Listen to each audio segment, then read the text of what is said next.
Man can't speak, and he's going to be your president because some people don't love me, maybe. And, all I'm doing is doing my job. Hello and welcome to Voice of Liberty. Tonight we're going to talk about egos, Donald Trump and TikTok. Why do we have to talk about this? Well, because the President of the United States is so upset that a bunch of Zoomers ruined his Tulsa Trump rally that he is considering banning TikTok. Now, for all those that don't know what TikTok is, hell, I can't figure out how to use it. TikTok is a short video posting service where you dance to popular songs or record funny videos, post them for millions to see, and it's all the rage. Over 3 million downloads, one of the most popular apps in both the Apple App Store and the Google Play Store. And Donald Trump wants to ban it. Now, on the surface, Donald Trump's argument is what you would expect from an egotistical moron like him. On the surface, his argument is it's a Chinese-run app. The Chinese government could be stealing your personal information. The Chinese might be spying on us via that app. But for anybody that's just slightly logical, for anybody that's just slightly knowledgeable about Trump's ego, his need to be loved, and his need to be praised, you see very quickly through that veiled lie. See, to explain some backstory, Donald Trump held a rally in Tulsa, Oklahoma.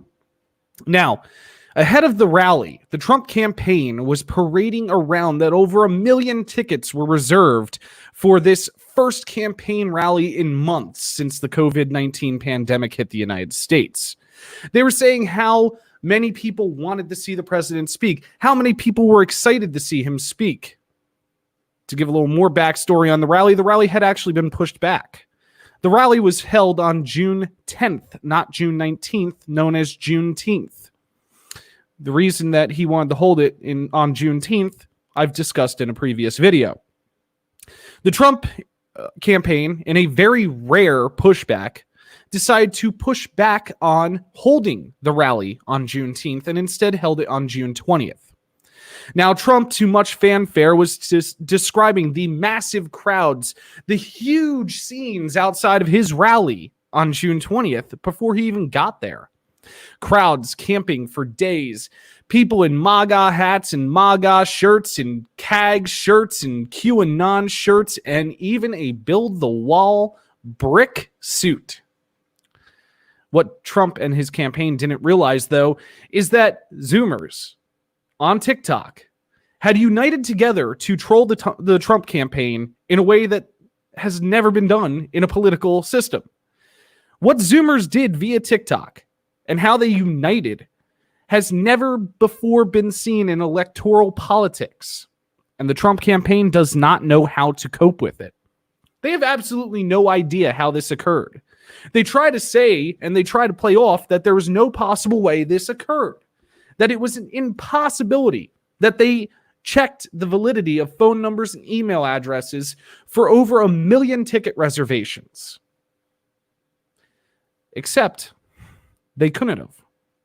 Because via TikTok, Zoomers reserved 90% of the tickets that were reserved for the Tulsa Trump campaign rally.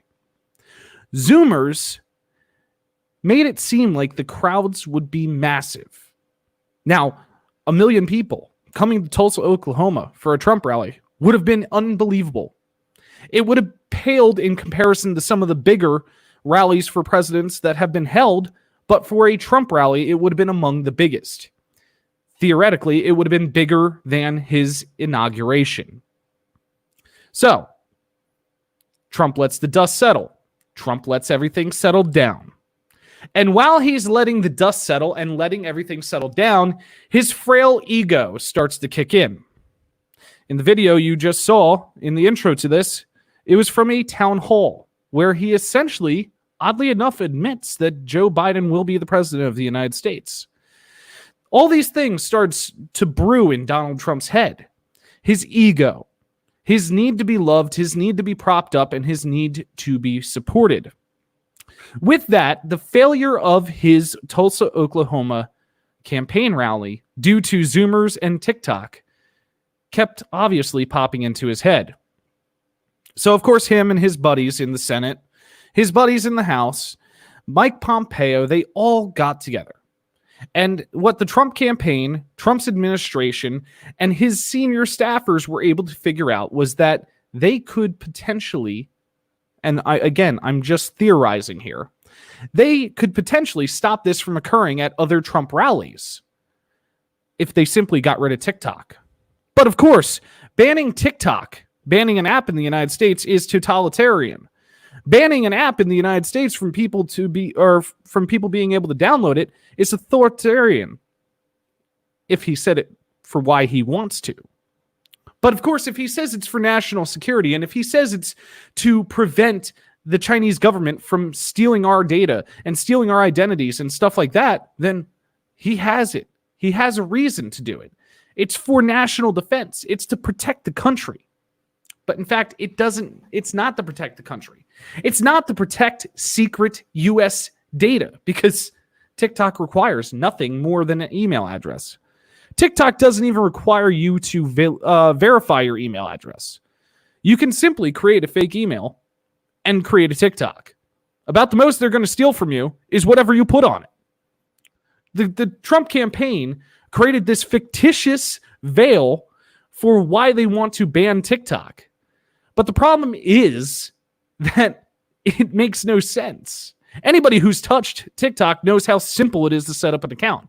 Anybody who has touched TikTok knows how simple it is to get on the platform and how little personal information is needed. Obviously, the Trump campaign has never touched TikTok. Admittedly, they're probably like me and don't even know how to use it. But the thing is, Trump's frail ego is playing into full force right now. I've said it multiple times on this podcast, on these shorts, that Donald Trump's self-esteem is so low that he relies on events like Tulsa, Oklahoma to make him feel strong. See, when he sees people outside of his rallies and inside of his rallies wearing MAGA gear or CAG gear or QAnon gear, when he sees people in a suit that is made to look like a brick wall, which doesn't look like the fence he's building, by the way, that props him up. That makes him feel better about himself. That makes him feel stronger. This can be reflected across anything Donald Trump does. The book Mary Trump is about to release is going to give an even further detailed look into how frail his ego is, how frail his self-esteem is. So, of course, ban TikTok. Why? Because by banning TikTok, he thinks that he will be able to save his frail ego and therefore save his re-election efforts. The polls say otherwise. His internal polling says otherwise. His own campaign's polling shows him trailing Biden in the double digits. Why? Because Donald Trump is nothing more than a failed president. Everything he touches fails. He's one of the only people I've ever heard of that was able to bankrupt casinos and still continue to be an executive in a business. It's unfathomable. See, his frail ego causes him to fail at everything he does. But what's next? What's next to ban? And the one thing to keep in mind here is that banning TikTok is going to be a very tough fight. I just want to put that out there. Democrats in Congress know why he wants to ban TikTok.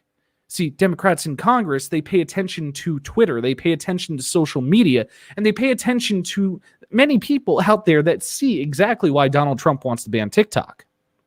So even if he signs an executive order banning TikTok, it'll be immediately brought to question by the Democrats in Congress. More than likely, the executive order will be struck down. It will be taken to the Supreme Court, where it will fail miserably, just like everything else Donald Trump has done in the Supreme Court. Now, what does he do next? Well, TikTok's going to cause Trump to go off again soon. See, there's been a coordinated effort between TikTok, Instagrammers, and Twitter users. A coordinated effort to stock up in Trump's campaign store. And I'm going to say this right now. If you have not already done this, go to Donald Trump's campaign store and stack your shopping cart with over $1 million in inventory. Because what happens is the abandoned cart theory. The way merchandising works is that if an item is selected and put into a virtual cart, that item no longer exists within inventory. Therefore, that item is no longer sellable. The next things Donald Trump will look at, if he gets his way with TikTok, will be things like Instagram and Twitter, where his opposition uses those, and his younger opposition uses them in order to snuff out his campaign. It's hard for his MAGA followers and his cult to get their hats and their shirts, to get their masks that they ironically wear, even though coronavirus is a complete hoax done by the Democrats. It's hard for them to get that when all of the stuff's out of inventory. Right now, I think the record I saw is a $4 million shopping cart. Go break that. See, what we're learning here in the time of the Donald Trump era is being a voice of liberty and awakening the voice of liberty is so much simpler than going out and speaking to people. It's much simpler than going out and discussing how flawed Donald Trump is with people. It's actually as simple as uniting with TikTokers, making fake reservations for a Trump campaign rally, making him and his campaign think that they're going to have 1 million people there, only to find out that a little over 6,000 people were in an arena made for 18,000 people.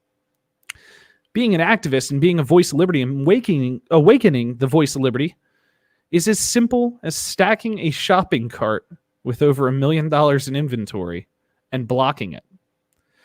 So let's continue to beat down Donald Trump's frail ego.